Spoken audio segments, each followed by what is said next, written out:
saya mohon maaf atas waktunya yang telah Panjenengan sediakan untuk kami. Selain sebetulnya memang ini kewajiban saya akan menyampaikan sedikit tentang apa yang saya peroleh dari Guru Bendera. Memang betul apa yang disampaikan Bu Kepala Sekolah tadi, Guru Bendera telah dengan mungkin apa yang disampaikan Pak Mul mungkin merasakan. Tapi sesuatu yang dinikmati, saya hanya menikmati saja, jalan saja saya. Itu yang penting tidak menjadi beban. Itu saja kalau saya menggarisbawahi apa yang kami lakukan apapun itu ketika tidak menjadi beban, enjoy saja kita melaksanakan. Saya kira itu yang menggarisbawahi. Baik Bapak Ibu sekalian, saya ini mempunyai durasi waktu 6 bulan. Sudah dikorting 3 bulan karena seharusnya Guru Bendera itu 9 bulan. Selama 9 bulan dan mulai angkatan 5 mungkin Pak Mul itu hanya 6 bulan. Sehingga saya juga merasa beruntung saat ini saya menjalani 6 bulan fase pembelajaran. Kemudian dari pembelajaran yang saya alami itu ada 3 modul Bapak Ibu.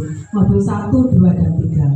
Setiap satu modulnya ada 4 item. Jadi modul 1 saya itu 1.1, 1.2, 1.3, 1.4. Dan hari ini saya akan menyampaikan modul 1.4. Kenapa 1.1, 2, dan 3 saya sampaikan?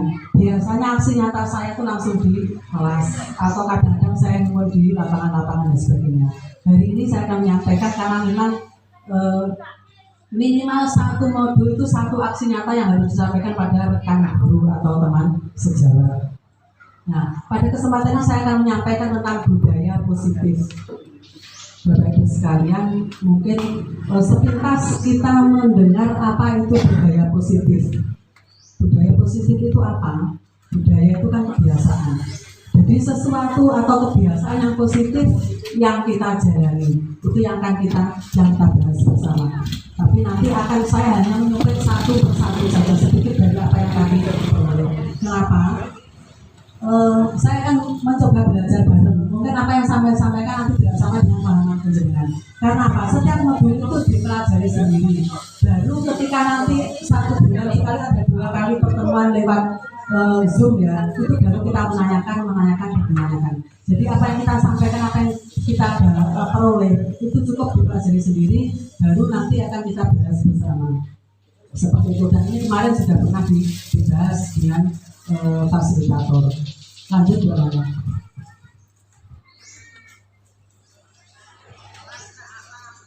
Ya, modul 1.4 tentang budaya positif. Nah, kemudian ini, Bapak Ibu sekalian, salah satu yang menciptakan budaya positif di lingkungan belajar kita atau lingkungan sekolah itu ada hanya satu sebetulnya. Salah satunya adalah disiplin. Ya, jadi strategi untuk menjalankan budaya positif di lingkungan kita, baik di dalam kelas, anak-anak maupun guru, itu hanya satu, yaitu dengan mendisiplinkan diri. Lanjut, seperti apa bentuk-bentuk disiplin tersebut? Mungkin Bapak Ibu sekalian nanti akan sudah pernah dan bahkan sudah sering dipelajari atau dialami sendiri. Lanjut. Terkadang Bapak Ibu, ketika kita melakukan kedisiplinan atau melakukan sesuatu itu mesti ada beberapa alasan. Mesti ada alasannya. Dan alasan tersebut bermacam-macam tergantung niat kita. Salah satunya dorongan dari lingkungan kita. Aku sungkan ya udah gering-gering itu udah nyatu sungkan kayak sudah mungkin dorongan lingkungan. Ada juga yang mungkin mendapatkan penghargaan yang aku berdawe suka, aku berhentikan kepala sekolah misalkan. Aku berdawe suka berhenti mendapat ujian misalkan. Atau mungkin alasannya melakukan sesuatu ingin mendapatkan uang karena bekerja mungkin. Jadi ketika kita menjalankan sesuatu mesti ada beberapa tujuan yang hanya kita sendiri yang tahu, dan itu pun akan terekam oleh mereka karena yang namanya melakukan sesuatu itu menjadi rutinitas. Maka masyarakat yang akan melihat, orang lain akan melihat, dan lingkungan kita yang akan melihat. Mungkin mengatakan sesuatu ingin mendapatkan senyuman, tidak apa itu juga apa Mungkin seperti itu. Jadi ada banyak hal yang dapat mendorong kita, alasan kita mengapa melakukan sesuatu. Ya, lanjut. Saya mau mengambil sedikit-sedikit saja. Bapak Ibu, apa sebenarnya disiplin itu? Seperti yang telah saya sampaikan, ini sudah lama kita lakukan, kita lalui. Sesuatu yang dilakukan seseorang pada orang lain untuk mendapatkan kepatuhan. Jadi sesuatu yang dilakukan seseorang, misalkan saya datang jam 7 kepada orang lain, itu bisa lembaga, bisa orang lain. Diundang misalkan pengajian atau undangan hitanan, Pak dengan tuh diaturi rawi undangan acara apa jam hitanan jam piro jam 8 misalkan. Melakukan sesuatu pada orang lain untuk mendapat kepatuhan, maka ketika dia datang jam 8 berarti dia melakukan disiplin waktu sesuai dengan undangan yang disebutkan. Tetapi menurut Ki Hajar Dewantoro, di mana ada kemerdekaan, disitulah harus ada kedisiplinan. Maka sungguh kedisiplinan itu bersifat disiplinkan diri kita sendiri yang mewajibkan untuk sekeras-kerasnya. Kalimat dulu itu seperti ini ya. Kadang-kadang saya juga kalimat zaman dia itu diatur ini asli disiplinnya dari sana. Tetapi itu semua saja sebab kalau kita tidak melakukan self disiplin, wajiblah penguasa lain yang mendisiplinkan kita, dan peraturan itulah yang ada dalam suasana merdeka. Kalau saya memahami seperti ini, seandainya kita tidak bisa mendisiplinkan diri kita, maka wajib bagi lembaga, wajib ada aturan lain yang mendisiplinkan orang tersebut. Dan itu memang masuk akal ya. Ketika kita sudah zaman merdeka, kok awake dhewe kesek urung iso mendisiplinkan diri, maka wajib aturan sekolah, lembaga memberi aturan. Dure lembaga sekolah orang tali ya dure mungkin kodiknya enggak berarti dure. Tetapi ketika kita sudah bisa mendisiplinkan diri dengan cara apa? Self disiplin itu tumbuhnya dari hati, Bapak Ibu. Jadi nggak bisa kita ini kalimat merdeka dipaksa itu terdasari. Karena apa? Suatu saat ketika itu nanti disiplin, kemudian karena hanya tekanan, kemudian yang menekan tadi tiba-tiba tidak ada, ini loh akan itu, balik kembali lagi. Maka disiplin diri atau self disiplin itu perlu dari hati. Lanjut. Ini sudah lain lagi ya, ada dua maupun satu ini sudah lain. Lanjut, saya akan menyampaikan tentang kebajikan universal. Yang namanya kebajikan atau kebaikan itu sifatnya universal, itu yang diakui oleh Ki Hajar Dewantoro, yang diakui oleh sebagai lembaga pendidikan. Kenapa saya katakan demikian? Ketika kebajikan universal itu memiliki nilai yang sama dan tidak seandainya tidak bersifat universal, lintas bahasa, suku bangsa, agama maupun latar belakang, belum dinyatakan kebajikan itu universal. Universal itu adalah umum. Contoh misalkan, mengerjakan sholat itu adalah kebaikan yang mutlak kan? Bagi siapa? Bagi umat Islam kan? Ketika berarti sholat belum universal, kenapa? Karena mungkin orang Kristen agama Kristen beda. Oh sholat itu bagi orang Kristen ya rapi, bagi gereja ya rapi. Tetapi di sini ketika kebajikan universal mengatakan yang sama karena nilai-nilai tersebut bersifat universal lintas bahasa, lintas agama maupun latar belakang. Contoh misalkan yang ada di profil pelajar Pancasila, beriman bertakwa kepada Tuhan Yang Maha Esa dan berakhlak mulia, itu bersifat universal. Agama juga menyatakan oke, itu baik. Bahasa manapun juga akan menyatakan seperti itu baik. Lintas agama, lintas suku, se Aceh, se Madura, se Sumatera, se Jawa, se Jambi menyatakan kalau kebaikan ini universal. Beriman bertakwa kepada Tuhan Yang Maha Esa, bersifat mandiri, bernalar kritis, berkebinekaan, bergotong royong dan kreatif. Sehingga Bapak Ibu, dalam kebajikan universal itu dipadukan atau wadahi dalam bentuk yang namanya profil pelajar Pancasila. Nah, ini jenenge kebajikan universal karena ternyata dari 5 kebajikan ini nyambung ke lintas bahasa, bangsa, agama maupun latar belakang. Latar belakang apapun mesti setuju. Nek mandiri kreatif. Agama manapun mesti setuju. Kalau benar itu bagus, berkebinekaan bagus, kreatif, gotong royong dan juga yang lain. Jadi tidak menyebutkan salah satu. Misalnya saya contohkan lagi, sholat api loh, mutlak itu baik. Tetapi mungkin, bukan mungkin lagi ya, kalau agama Hindu tidak mungkin menyampaikan kalau sholat di masjid itu baik, karena hanya satu agama saja yang membenarkan. Walaupun bagi kita itu mutlak kebaikannya. Lanjut. Saya ambil sedikit-sedikit saja.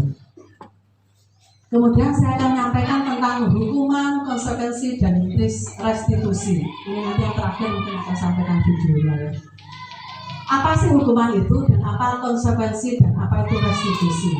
Bapak Ibu, kita sering menghadapi teman-teman anak-anak itu. Dari ketiga anak itu mesti polanya tingkai bermacam-macam dan berbeda. Maka bagaimana kita menyikapi anak ketika anak itu membuat sebuah kesalahan ataupun neko-neko dan sebagainya. Ambil saja anak main lato-lato, bener ya lato-lato anak-anak. Lato-lato di dalam kelas pas diterlame, Devi ke utak lainnya. Nah, saya sebagai guru, saya harus bersikap konsekuensi, hukuman atau restitusi. Mari kita ambil divisi berikutnya. 1. Hukuman itu terjadi tiba-tiba, anak tidak tahu. Biasanya guru yang menentukan. Bersifat satu arah, murid hanya menerima suatu hukuman tanpa melalui suatu kesepakatan. Hei Devi, gue belum bayar diulang dolanan lain. Boleh deh, saya ambil lato-lato. Wes saya ingin ngarep, emang dolanan, itu gak ada apa-apa. Misalnya ini bu, wes sabar, dulu. Lah kemana dolanan? Dah kesini maju. Wes, saya ingin ngapal pimpinan. Apa bu? 6 kali 7, 6 kali 7, 6 kali 1 sampai terakhir. Akhirnya Devi menghafalkan 6 kali 1 sampai 6 kali 10. Lah orang apa dijajar dengan apa? Sesuai dengan kalimat hukuman terjadi tiba-tiba. Anak tidak tahu karena spontan, saya tadi mengatakan spontan. Biasanya gue yang menentukan, saya menentukan kowe ngapalnya pimpinan. Satu arah, Yoko Devi kok. Kemudian murid hanya menerima suatu hukuman tanpa melalui suatu kesepakatan. Saya tidak menyampaikan ke Devi dan kepada yang lain. Saya spontan saja. Ini adalah contoh hukuman. Nah, apakah baik? Nanti mungkin dari sekian nanti ada penilaiannya. Kemudian bagaimana kalau konsekuensi? Konsekuensi adalah sudah terencana, sudah disepakati, sudah dibahas dan disetujui oleh murid dan guru. Umumnya bentuk-bentuk konsekuensi dibuat oleh pihak guru atau sekolah dan murid sudah mengetahui sebelumnya. Konsekuensi akan diterima bila ada pelanggaran. Oh, ayo naik kelas. Bu, saya tadi lupa. Kenapa? Saya nggak garap kok Bu. Sebelumnya kemarin saya mengatakan, kelas ini besok ada PR ya. Barang siapa yang tidak garap, kira-kira apa konsekuensinya? Apa kira-kira hukumannya? Bukan mesti jeding WC. Saya kelingan waktu itu uji. Garap matematika. Garap hukum apa Bu? Ada temannya mesti WC. Puji ini, Bu, WC-nya sepulang WC etan Bu. Nantang. WC etan kok WC pulang Bu, karena dia tahu atak garap yo ra iso, sesuk paling yo garap. Salah satu bentuk konsekuensi sebelumnya saya menyampaikan lek orang garap PR hukuman iki. Seperti itu. Jadi ada kesepakatan dulu. Bahkan anak-anak yang pada waktu itu yang menyampaikan, bukan mesti WC wae. Dadak sing ngarep orang, Bu etan kok pulang Bu. Apa alasannya? Biasa bu, mungkin manusia ini kalau bukannya biasa. Kalau apa bu? Olah nggak boleh dulu supaya nanti ya kan gitu. Bedanya kalau tadi hukuman spontan, kalau ini ada kesepakatan dan bahkan murid sudah tahu sebelumnya. Akhirnya besoknya benar. Dek, udah. Bu sekarang saya mau ke BC. Yang mana bu? Etan karo kulon. Bu jadi ini tante selapo bu biasa Pak. Nah akhirnya seperti itu. Itu adalah konsekuensi. Ada kesepakatan murid tahu sebelumnya. Dan yang terakhir ada restitusi. Apa itu? Adalah proses menciptakan kondisi bagi murid untuk memperbaiki kesalahan mereka sehingga mereka bisa kembali pada kelompok mereka dengan karakter yang lebih kuat. Contoh, suatu saat Kopang sama Felipe itu tukaran. Gara-gara nih, ini pernah saya angkat di Kopasianan TKU atau utamanya. Gara-garanya berimunisasi ke Kopang kelarangan. Tidak sengaja Felipe kan ngeplok kalau tangannya diplek ini, jengket, langsung lambene elek. Bunyi piye pokoknya welek lambene musuh. Akhirnya karena sengaja karena rasa digatem spontan Felipe gentan jotos lan akhirnya loro-lorone jotos-jotosan. Apa yang saya sampaikan, apa yang saya lakukan? Satu, saya mendapatkan keduanya. Satu persatu saya dudukkan, saya tanya. Saya cari alasannya nyapo kok tiba-tiba Felipe kok jotos Pak. Oh ini kuloro tiwasan memang di Bantem aku ngerti loro. Mungkin pertamanya dia guyonan, sing kedua ternyata guyonannya pas nenggone suntingan. Restitusi menciptakan kondisi bagi murid untuk memperbaiki kesalahan mereka.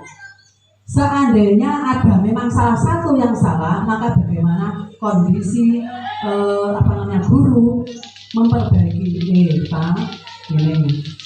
Coba Felipe ngamu kowe iki mergo ora ngerti. Iya loh, harus diterangkan seperti itu, mergo ora ngerti. Semenega kowe kopake spontan arep ngepi sampean, tapi ternyata kowe ngelarangan. Restitusi seperti ini atau guru seperti ini ingin memperbaiki kesalahan mereka. Dunungne kemudian juga memperbaiki, artinya hubungan sing tukarannya piambrik apike. Tapi sepanjang hari ini ketika anak-anak walaupun tukaran mbuh piye carane tapi bocah sing mesti gampang wae wis apike bocah-bocah iki ngoten nggih. Ya apike bocah-bocah iki walaupun aku tukaran jojosan iku lagi kurang ngene ora sak jam lho wis wae. Wis apike seperti itu. Dari ketiga hukuman, konsekuensi dan restitusi itu sedapat mungkin kita menjadikan restitusi posisi kita. Tetapi kalau spontan apa yang saya lakukan di kelas dan sebagainya, kadang-kadang hukuman, kadang-kadang konsekuensi, dan kadang-kadang juga restitusi. Karena ketika restitusi kita harus mengembalikan anak dengan kesepakatan kelas. Mungkin P berapa ya kalau tidak belajar sudah ada ya kesepakatan kelas itu ya. Nah itu biasanya sudah dilakukan. Dulu namanya peraturan kelas, sekarang adalah kesepakatan kelas. Jadi salah satunya tidak boleh bertengkar dan sebagainya. Itu kalau di sini bukan lagi kesepakatan durene. Pernah saya sana di pasal itu apa ya? Misalnya kesepakatan kelas. Jadi bukan lagi namanya peraturan kelas. Jadi misalkan kalau peraturannya tidak boleh bertengkar itu kalimatnya. Tapi kalau dalam restitusi itu kalimatnya menjadikan murid diharapkan rukun seperti itu kalimatnya. Jadi kalimatnya bukan tidak boleh bertengkar, tapi dalam kesepakatan kelas murid diharapkan rukun. Jadi kalimatnya itu lebih umum ya, lebih umum dan universal. Lanjut. Nah, saya ya keyakinan namanya, keyakinan ini yang berlanjut. Perbedaan peraturan dan keyakinan. Keyakinan itu bermula dari kesepakatan kelas kalau yang saya pelajari ini. Jadi begini perbedaannya. Kenapa kita diharapkan menggunakan helm? Peraturannya menggunakan helm agar selamat. Ini aturan di lalu lintas, kita diharuskan menggunakan helm agar apa? Supaya selamat di jalan. Ada lagi aturan menggunakan masker untuk apa? Agar kesehatan kita terjaga, untuk menjaga kesehatan. Aturannya menggunakan helm, kemudian aturannya menggunakan masker, tetapi keyakinannya, nah ini juga nilai-nilai keselamatan atau kesehatan inilah yang kita sebut dengan sebuah keyakinan. Jadi berselamat, bersehat itu namanya keyakinan, yaitu nilai-nilai kebajikan universal yang disepakati secara bersifat dan bersifat lepas dari latar belakang suku, negara, bahasa, dan agama. Kembali seperti tadi. Sehingga yang namanya kebajikan universal itu disepakati kebaikannya itu lintas suku, lintas bahasa, lintas agama. Karena bukan lagi aturan. Mungkin aturan menggunakan helm itu tidak sama. Saya tahu di Jambi adik saya itu STNK, BPKB itu ratau dopeni. Jadi kebanyakan yang kalau tidak katanya BPKB STNK itu ratau jadi sepeda pacetan. Jadi paling umurnya setahun banyak, jadi setelah itu loh sampai sekarang sekian tahun itu mulai biasa orang macet di sepedanya. Itu aturan di sana. Beda dengan di Jawa mesti dia kan disiplin loh, kayak pajak ya pajak. Kemudian yang akan saya sampaikan nilainya, keyakinannya. Tentu kalau seperti pajak tadi berarti apa ya keyakinannya? Lek neng kono ini, lek neng kene ini. Padahal menginginkan apa kira-kira keyakinan orang membayar pajak gitu. Kalau aturannya kan kenapa tidak berupa aturan? Karena ternyata aturannya itu sana beda, sini beda. Tapi keyakinan yang universal, kebajikannya seperti apa berbeda? Kalau aturan menggunakan helm, selamat. Menggunakan masker, sehat. Kalau membayar pajak motor berarti untuk apa kira-kira? Kenyamanan. Apa ya? Amanah. Nyaman. Disiplin masuk ya. Disiplin masuk ya kalau kebajikan universal ya. Karena kalau sifatnya aturan ternyata tidak sama aturan sana dengan aturan sini. Tapi kalau kedisiplinan baru ya. Disiplin bisa ya. Taat pajak. Berarti sifatnya universal ya kalau taat pajak. Neng kono ya iso, neng kene ya iso. Nah, makanya bedanya aturan dengan kesepakatan, dengan keyakinan. Saya ulangi lagi, nilai-nilai kebajikan yang diterima secara universal lepas dari latar belakang budaya, bahasa, suku, dan bangsa maupun agama berupa hal-hal seperti ini Pak, ternyata ini adalah nilai-nilai keyakinan, keadilan, kehormatan, peduli, integritas, kejujuran, pelayanan, keamanan, kesadaran, tanggung jawab. Ya aslinya kan kode kalau karakter bu ya, kalau karakter dalam RPP biasanya kan ada seperti itu ya, integritas, kejujuran. Adakah di sini keadilan? Mungkin kalau keyakinannya keadilan, nilai kebajikannya keadilan, mungkin aturannya terhadap teman harus, nah, ada kalimat seperti itu. Jadi di aturan atas itu. Tapi sekarang kelas tidak lagi disampaikan seperti aturan tidak boleh, tapi masuk ke dalam keyakinan, keadilan misalnya, peduli, integritas, kejujuran. Jika meminjam pensil temannya diharapkan untuk mengembalikan, atau siapapun meminjam alat tulis diharapkan mengembalikan.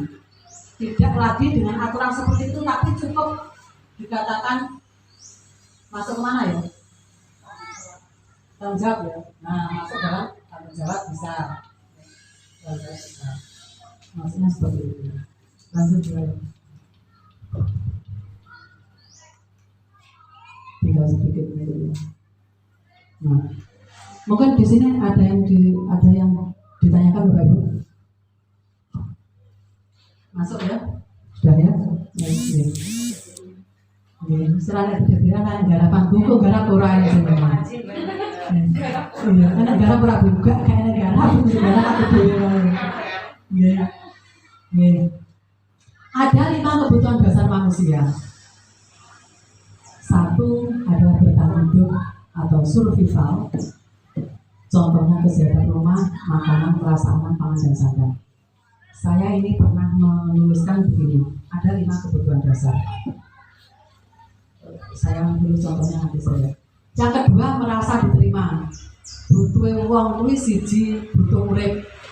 Berarti hubungannya karo kebutuhan primer ya, sandang, pangan, papan.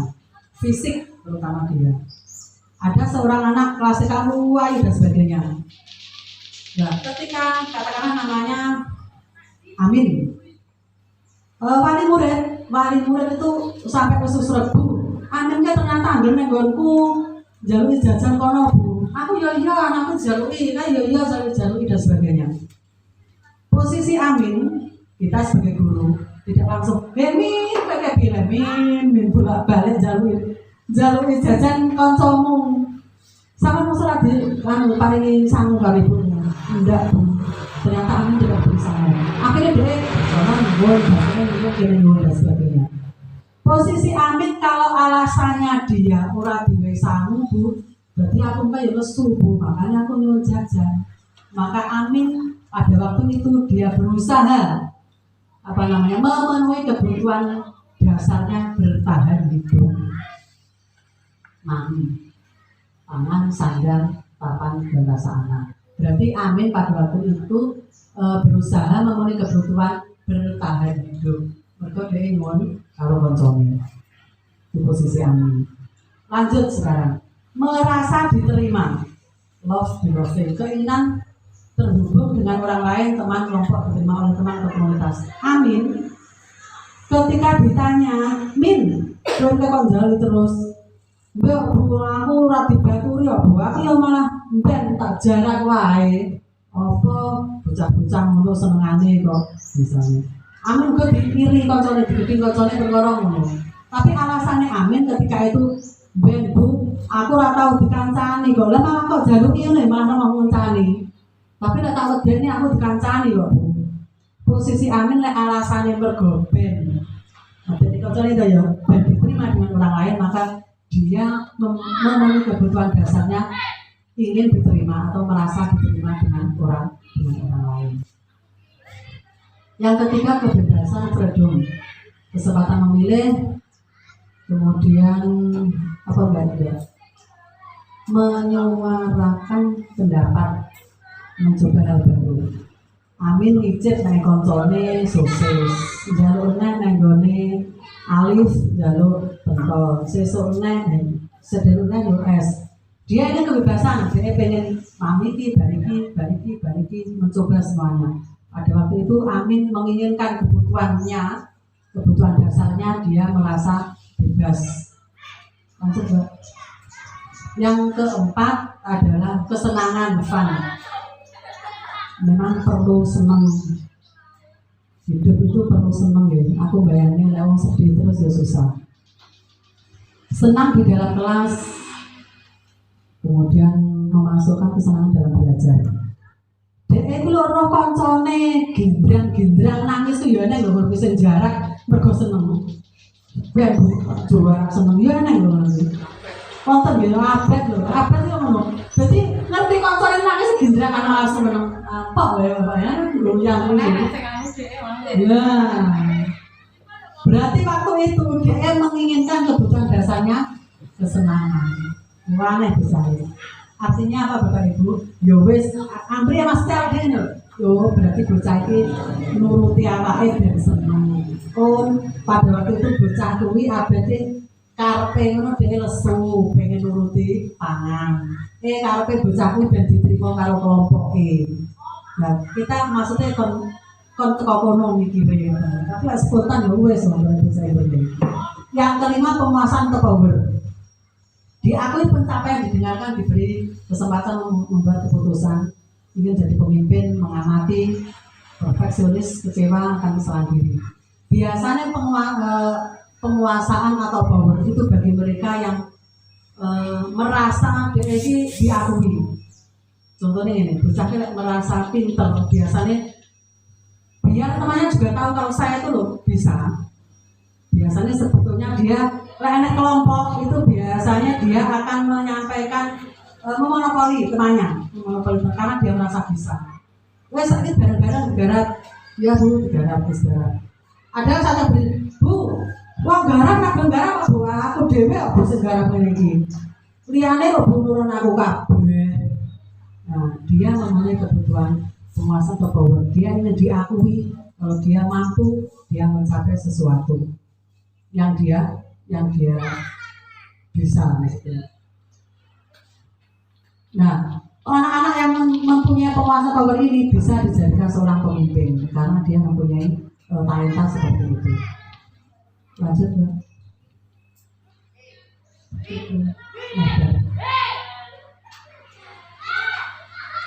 Nah, Dr. William Ferguson berkesimpulan ada 5 posisi kontrol yang diterapkan oleh guru atau orang tua maupun atasan dalam melakukan kontrol. Kelima posisi kontrol tersebut adalah menghukum, membuat rasa bersalah, teman, pemantau, dan manajer. Nanti akan saya sampaikan, cukup melihat video saja ini ya, sambil nanti bakso mengenai sendiri. Jadi Bapak Ibu ada 5 kontrol bagi kita sebagai guru kepada murid kita. Salah satunya penghukum. Seperti saya sampaikan tadi, aku hukum Devi, itu saya posisi sebagai penghukum. Biasanya hukum itu anak-anak kan jeda. Kuwelingan aku biar kon ngadep yang diukur, mergo aku esrek dolan lato-lato.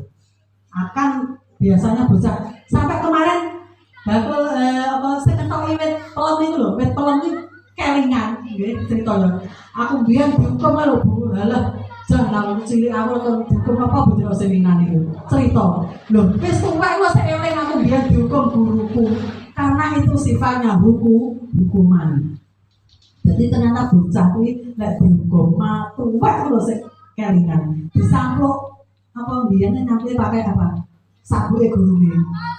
Kuwi sik kelingan lho ya. Aku tahu kancaku dhewe aku itu nang iso mbak Pak kae.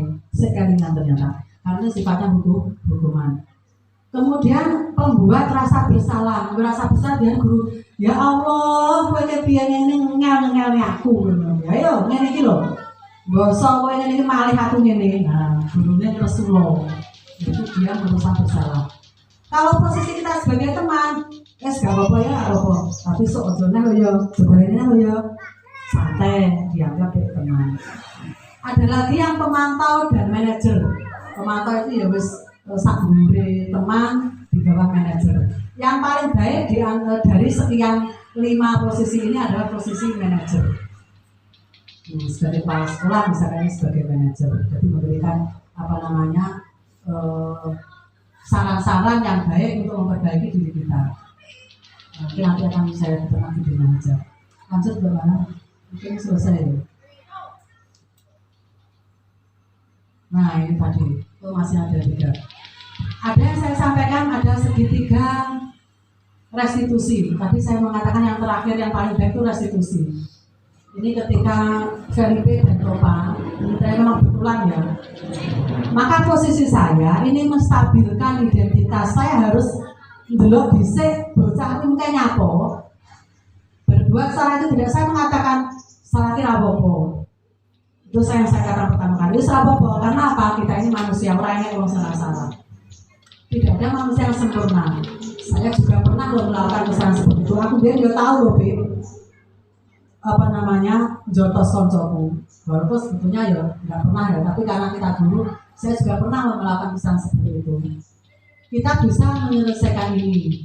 Bapak Ibu tidak tertarik mencari siapa yang salah. Aku ya pengen nyalahin kowe dan sebagainya.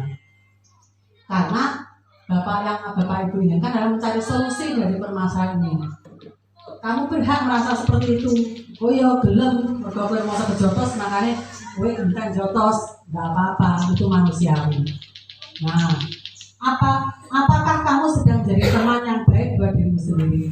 Pada terakhirnya ini yang mengerucutkan, wis rawopo. Jadi awake dhewe menyampaikan hal seperti ini. Menstabilkan identitas. Yang kedua bagaimana? Ada 3 tahapan. Validasi tindakan yang salah. Saya mengatakan lagi, padahal kamu bisa loh melakukan yang burga itu, kok jotos sih kue apa ya? Tapi kue lebih dari itu kue kuat aja ya. Oh jadi kue jotos sekali berapa kamu bisa loh ya? Bisa. Nah, tapi kue orang lotot, oh ya jelas ya. Padahal cara kue kok, sak kalau kue bisa, tapi kamu tidak melakukan seperti itu, lebih buruk dari itu. Pasti kamu punya alasan mengapa melakukan itu. Jadi terus kita akan menggali apa pendapatnya anak tadi. Kamu patut bangga pada dirimu sendiri karena kamu telah melindungi sesuatu yang penting buatmu. Kue loro kue bener mergo loro jadi kok lindungi lukamu kau aja sampai ketemu bocah. Kamu boleh mempertahankan sikap itu, tapi kamu harus menambahkan sikap yang baru dari yang biasa. Tetapi kue yolan joko sakarmu, tapi kue kudu menambahi sikap yang baru. Salah satunya apa Bapak Ibu? Kowe kudu bisa mengendalikan, ya tapi kudu bisa mengendalikan. Yang ini adalah validasi tindakan. Yang ketiga yang terakhir adalah menaikkan keyakinan yang terakhir. Tapi seperti apa yang saya sampaikan, apa yang kita percaya sebagai kelas, apa yang kita percaya sebagai kelas atau keluarga. Nah, saat itu kita dalam satu kelas ini ibaratnya adalah sebuah keluarga. Kancamu ya dulurmu, aku kayak ibumu. Sekarang apa nilai-nilai yang kita telah sepakati? Dulu pernah kita menyampaikan, lek neng kelas ora oleh tukaran. Apa bandnya tentang kelas yang ideal? Kamu mau jadi orang yang seperti apa? Kowe lho, kira-kira besok pengen jadi apa? Lek saat itu menjadi kelasnya tukaran, lek itu sudah berapa? Nah, mesti dia akan menyampaikan Bapak Ibu, mesti aku besok pengen jadi ini pula, kita tunggu saja mereka. Penting untuk menaikkan pada anak kehidupan seperti apa yang nantinya akan mereka inginkan. Ini besok betul betul. Apakah kamu menjadi orang yang sukses, bertanggung jawab dan bisa dipercaya? Apakah dengan menjadi orang sukses, sekolah ikut tukaran dan sebagainya? Kita kejar pertanyaan seperti itu sehingga anak itu paham. Oh, itu rapi ternyata seperti itu Bapak Ibu. Terakhir enggak selesai. Nah, saya kira demikian Bapak Ibu apa yang kami sampaikan. Nyun sewu apa yang saya sampaikan ini hanya pemahaman saya yang mungkin menurut Bapak Ibu kurang pas. Karena pembelajaran dalam guru pembelajaran ini sifatnya hanya daring. Jadi kita hanya punya 1 jam untuk menyampaikan kepahaman kita itu podo ora karo lekku mikirne karo lekku memahami. Sehingga nanti menurut mohon maaf jika apa yang kami sampaikan di sini ada kesalahan dan kekeliruan. Saya kira seperti itu mungkin ada disampaikan akan ditanyakan Bapak Ibu. Cukup ya. Berarti sudah siap ya Pak ya. Ya, sambil membahas nanti akan ada video gitu. Saya kira saya akhiri, ada beberapa mohon maaf. Assalamualaikum warahmatullahi wabarakatuh.